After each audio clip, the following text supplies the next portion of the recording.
खबर गाजीपुर से है, जहां विशाल भारत संस्थान द्वारा परिवार से मातृभूमि तक विषय पर एक संगोष्ठी का आयोजन किया गया। इस कार्यक्रम का उद्देश्य सांस्कृतिक विरासत को जोड़ना और समाज के विभिन्न वर्गों को एक मंच पर लाकर आपसी समरसता को बढ़ावा देना बताया गया। संगोष्ठी में हिंदू और मुस्लिम समाज के लोगों की भागीदारी रही, जहां सामाजिक एकता और सांस्कृतिक जुड़ाव पर विस्तार से विचार साझा किए गए। कार्यक्रम में मुख्य रूप से समाज में भाईचारे और एकता को मजबूत करने पर चर्चा की गई। आयोजकों ने बताया कि इस पहल का उद्देश्य लोगों को यह समझाना है कि भारत की मिट्टी से जुड़े सभी लोग एक ही सांस्कृतिक धारा का हिस्सा हैं। कार्यक्रम में मौजूद लोगों ने भी इस पर विचार को आगे बढ़ाने में सहमति जताई। संगोष्ठी के दौरान विशाल भारत संस्थान के नए कार्यकर्ताओं को संगठन से जोड़ा गया और उन्हें शपथ दिलाई गई।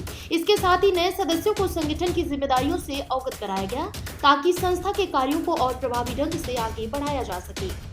संस्थान के राष्ट्रीय अध्यक्ष राजीव गुरु ने कार्यक्रम को संबोधित करते हुए कहा कि समाज में विभाजन की भावना राजनीतिक कारणों से बढ़ाई जाती है, जबकि वास्तविक उद्देश्य लोगों को जोड़ना होना चाहिए।